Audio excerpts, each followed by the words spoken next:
you wanted the best, you've got the best podcast. The hottest podcast in the world.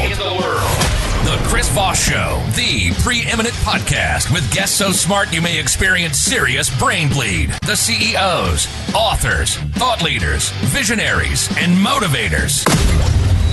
Get ready. Strap yourself in. Keep your hands, arms, and legs inside the vehicle at all times, because you're about to go on a monster education roller coaster with your brain.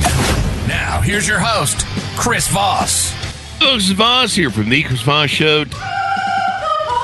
There you go, ladies and gentlemen. Let the Iron Lady sings that makes official. Welcome to the 16-year-old Chris Voss Show, one of the oldest podcasts still existing. I've had a handful of them and still probably the only one regularly putting out episodes. Nearly 3,000 episodes you can find across the Chris Voss Show. Shows that will lift you, make you learn more, make you better, make you grow. And if you don't want any of that, you just want your life to be a train wreck, there's other podcasts for that. We're here to make you better.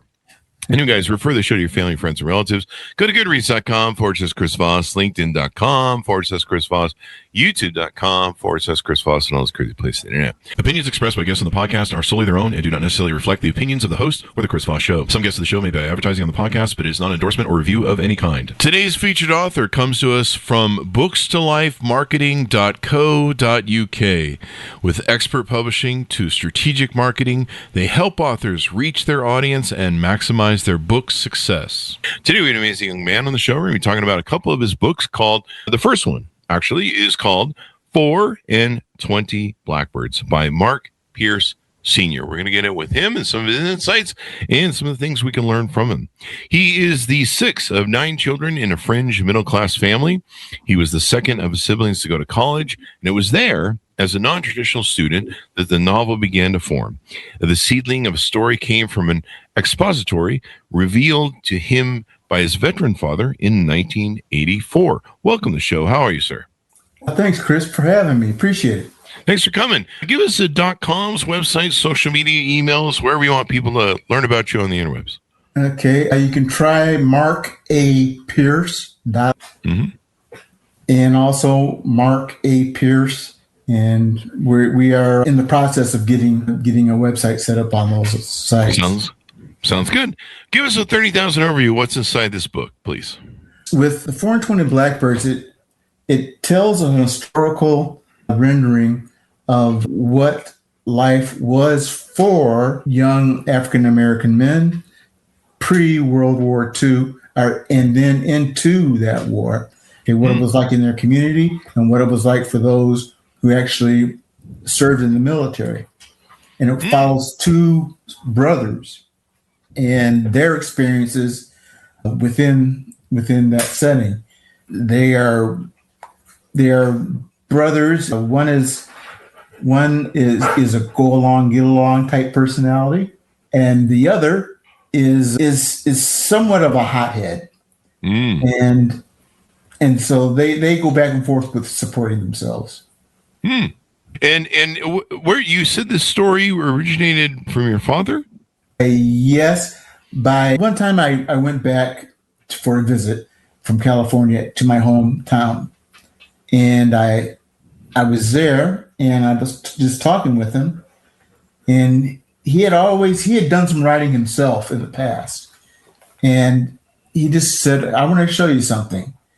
And he came up with a worn copy of a declassified novel, article, document. It's 5, the training of the Negro soldier, training and leadership of the Negro soldier. Wow. And the title kind of shocked me.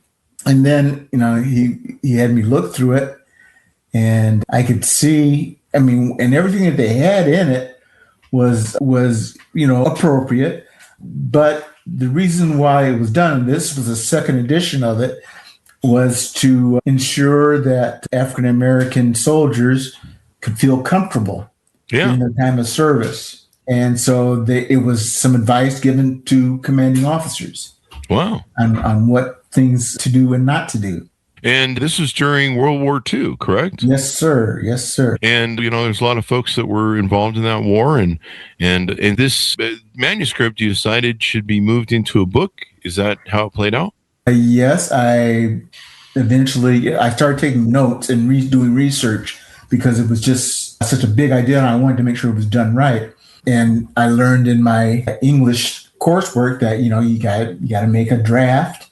You have to do that from an outline. So I had to outline basically about three different of the novel and set that up. So I had to get facts that I wanted to include. So I was looking through things, trying to see if it worked with the story or not, and piece this thing together. I had a whole bunch of 3x5 cards out, and I would have things written down on them, and I just go right ahead and move them around on the floor. So this could go here, that could go there, and it was a neat way to do that because you visualize where the possibilities can go when you do that. Pretty extraordinary. Yeah. Now, how much does perception play into your story? I believe that's kind of a topic there of perception having to do with the premise of the novel. Yes, because the basic premise of the book is that we have our own perception of ourselves. Oh. And then we make an analysis by how people react to us as far as how we're perceived amongst others. And so the book goes into an explanation of how stereotypes developed, how and things that were involved in the brothers' upbringing that came to be problematic for them. Ah. So who are the protagonists in the book? Can you tell us about, now this is historical fiction, just to be clear to people on what we're talking about here, right? Yes, that is correct. Who are the protagonists and maybe that lead the story? Right. The mother of these two teenagers, her name was Cleopatra Martin. She was called Cleo for short. And she'd had the boys when she was a younger woman. She was of a mixed race complexion and very, very good looking. And she had deep feelings for her sons, of course, but there had been some friction between her and Joe, the older brother. I turned this off. I had. Oh, I'm very sorry. I think we got that answer. What significance is reliance on alignment as part of the structure of your story? Reliance on alignment. Okay. There's a dual perception that's going on. You first look at yourself and how you perceive yourself, and then you measure that against how, in general, people see you outside yourself, on the microcosm to the macrocosm. Oh, okay. And this is a topic that's in the 4 and 20 Blackbirds? Yes, it is. It is touched on. And how is it applied? Give us a sample of it so we can understand it more. Okay. In the beginning of the book, I explained about how the history of us getting to where it was before World War II and what perceptions were in place. And there are two brothers who are Joe and Franklin.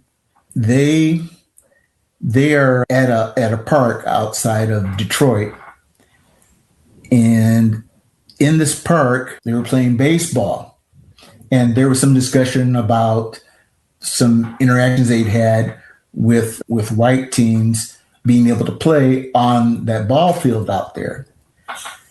And so the group of boys were just kind of talking amongst themselves as far as what they would or wouldn't do. And Joe says to Franklin, you see that white guy laying down over there that's asleep? He was a middle-aged man. And Joe says to him, I bet you won't go over there and scare that sucker. And Franklin said, he went, I Okay, his brother dared him. So, he did go over there, and he tapped the man on the soles of his shoes. And he was startled awake, and he just saw, he saw Mark Frank standing above him, and he had the bat, but he wasn't going to do anything more with it other than wake him up with it. But he was in fear for his life, and he just tore down the hill. And yeah, it was described because he was a heavier man, middle-aged, and the boys had a little laugh about that. Then there were several other incidents that happened within the park that day with some girls, where there were girls who were Black who were playing, and they ran into a group of younger white girls who were also playing, and the collision ended up with knocking down some of the kids, and the mothers of the white children got very worried and concerned as far as what was happening. So they were alarmed, and there was names called out, and there were other adults from the Black neighborhoods that were out there that were overhearing this interaction, and they started to come over because they heard, they sounded like things were getting a little tense, and there were other whites who had come around to see what was going on, because at that time it had been a warm, very warm time, and so people could get upset. Really? People could get upset quite easily. Excuse me. Can you just throw the phone out the window or something, please? For the love of God. Turning it off, yeah. Okay. Thank you, Chris. Thank you. All right, we're good.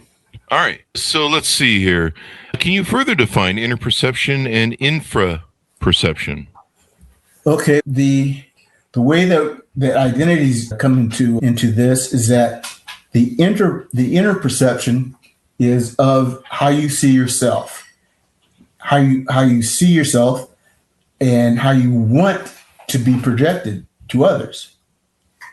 And the infra comes from those that perceive you, that you interact with. And so with that, you have a scale as far as how your reactions are going to be to any given situation. Now, with this book, what do you hope people come away with when they read it? It was what I wanted was there to be a novelization where it had time, it had gravitas from had time being explained in it and what happened during times. With the foundation, again, from a perspective of me and what I knew of history and what actually occurred in the story. So I had to align that to my storyline within the novel. All right. Tell us about this other book that you have, Microaggressions Across the Great Divide. Is this a novel or a... No, this was written as a text for education, and it was written for teachers so that they could understand what things work and don't work with some minority students.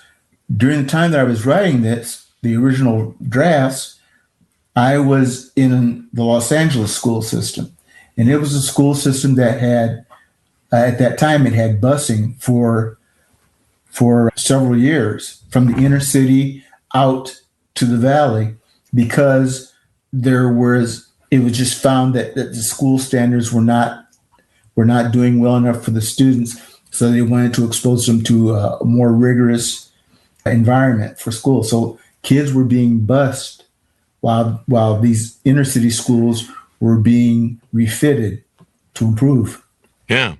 And define microaggressions for us. So what does that mean for maybe those who are laymen, maybe they don't understand what that term means? Microaggressions deal with things that you see during your interactions with media and how you're portrayed in media.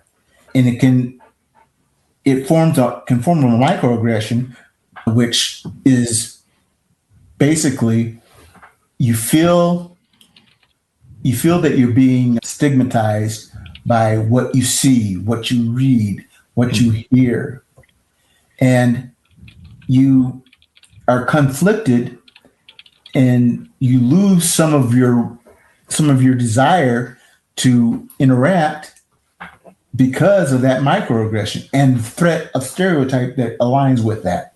What happens is students shut down. And when you have that, I mean, that's totally opposite of what you want to have in schools.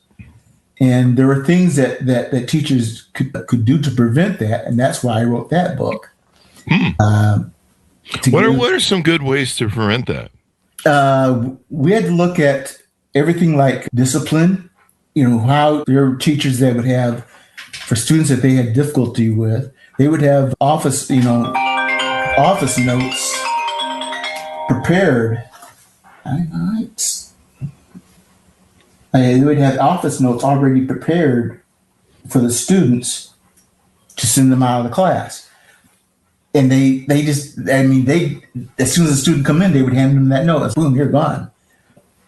So the students felt they don't want me here, but they send me down to the office. I haven't done anything. I just walk into the class, and I would have to moderate things. I would have to draw teachers out of the classroom, talk with them privately in the hallway, try to see a way that I could assuage the problem, maybe give some advice, but then also, kind of setting some administrative limits as far as what's acceptable and what isn't.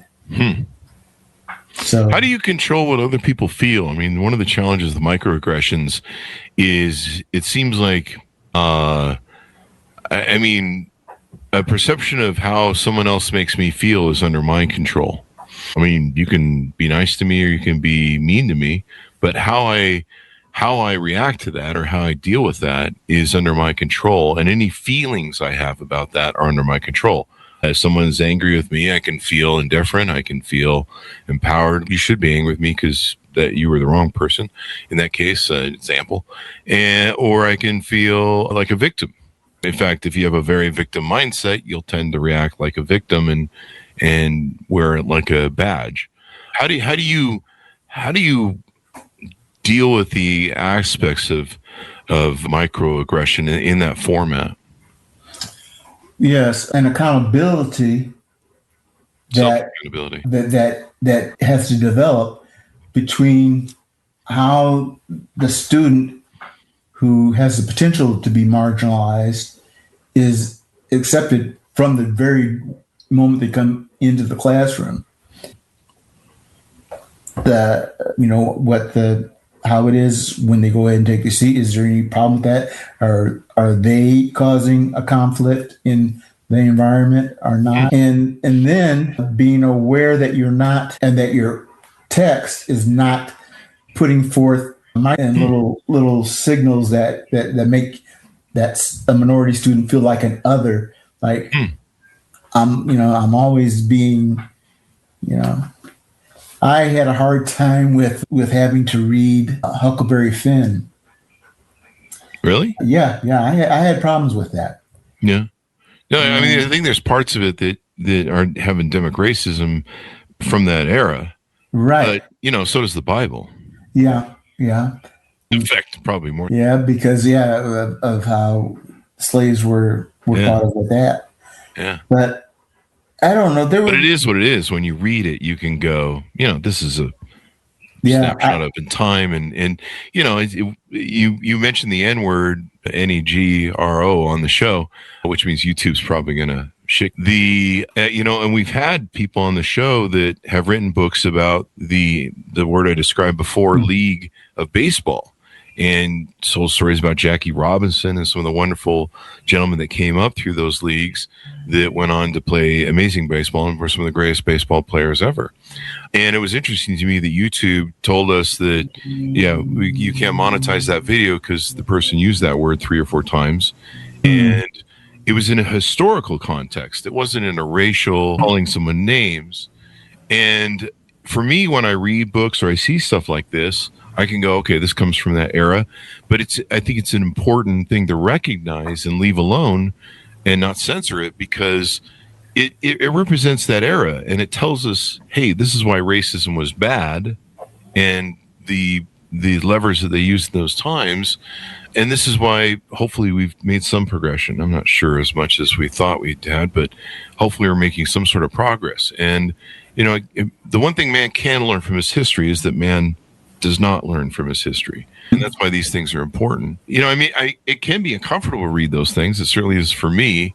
Even hearing the words, I don't like it, but it is important. Huckleberry Finn is Huckleberry Finn, and it's a great book for a lot of reasons.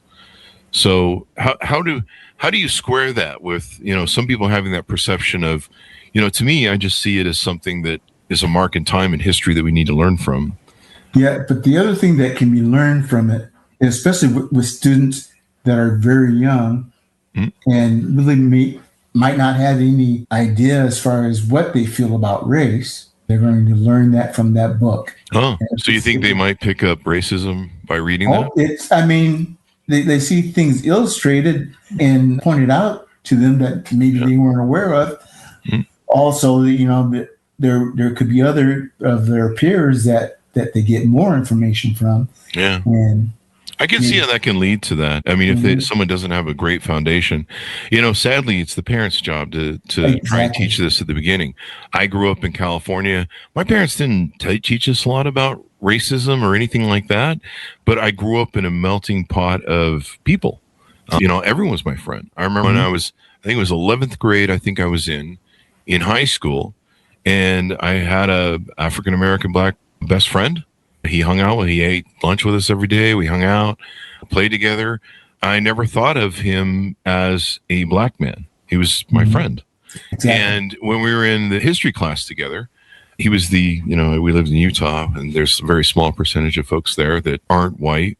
And the teacher pointed out, he was teaching history. We're talking about racism and, slavery and stuff like this as a matter of the course. And he mentioned my friend. He said, you're a black person here. What are your thoughts on that period and what took place? And that was the first time that I went, oh, my friend's black.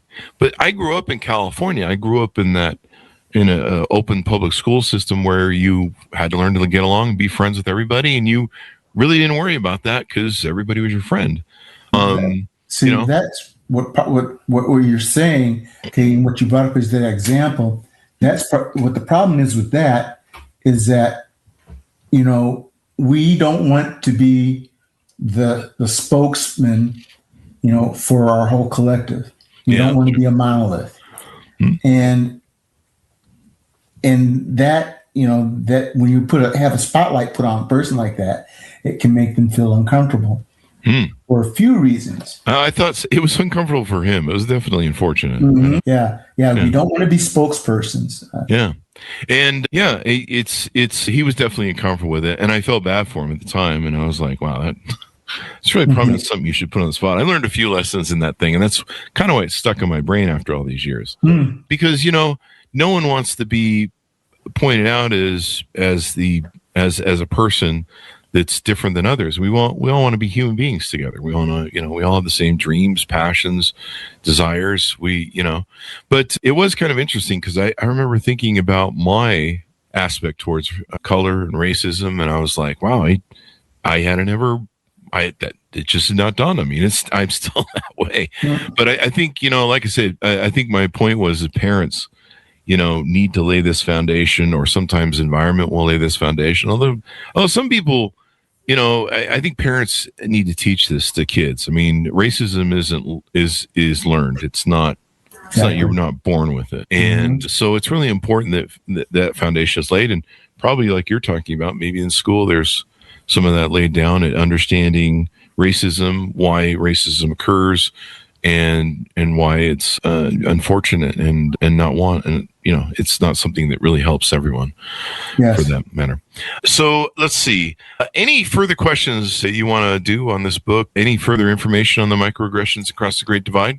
Let's see. I break down how the cultural and political ethnic notions coincided with the creation of the stereotypes, and that is fairly interesting.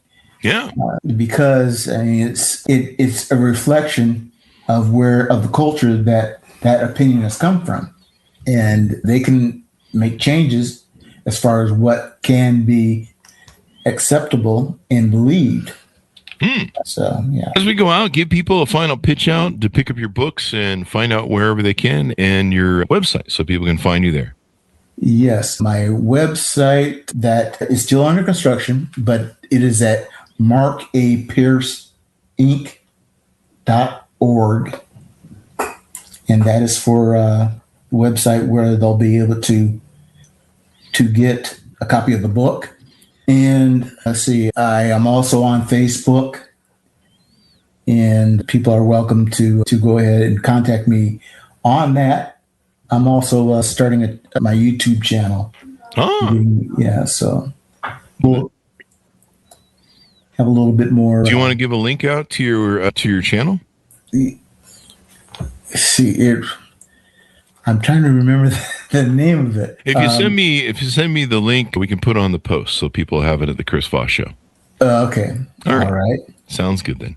We'll go ahead and do that. And thank you very much for coming to the show. We really appreciate it. I appreciate the invite, Chris. Thank you, Mark. It's very meaningful to me. And one last question, though, as I was closing this out, was your father in the 4 and 20 Blackbirds division, or did he work around them, or where's his proximity? No, actually, where the basic training situations in the book are taken from my father's experiences, and he's from Chicago. He was drafted, and he was sent to a base that was in Wisconsin, but then it actually moved to Augusta, Michigan. So there were 3 different places that he was, and there's all different experiences with them. Now I hadn't gone to the Augusta, Michigan site where he did his final training, but I had passed by the Wisconsin site, and that was something. Yeah. All right. Thank you very much for coming on. We certainly appreciate it. Thank you, Chris. Thank you, Mark. Folks, order the book wherever fine books are sold, 4 and 20 Blackbirds. You can find a link to it on the Chris Voss Show and his sites. Go to goodreads.com/Chris Voss, linkedin.com/Chris Voss, Chris Voss 1 on the TikTok, and all those crazy places on the internet. Be good to each other. Stay safe. We'll see you guys next time. You've been listening to the most amazing, intelligent podcast ever made to improve your brain and your life. Warning, consuming too much of the Chris Voss Show podcast can lead to people thinking you're smarter, younger, and irresistible sexy. Consume in regularly moderated amounts. Consult a doctor for any resulting brain bleed.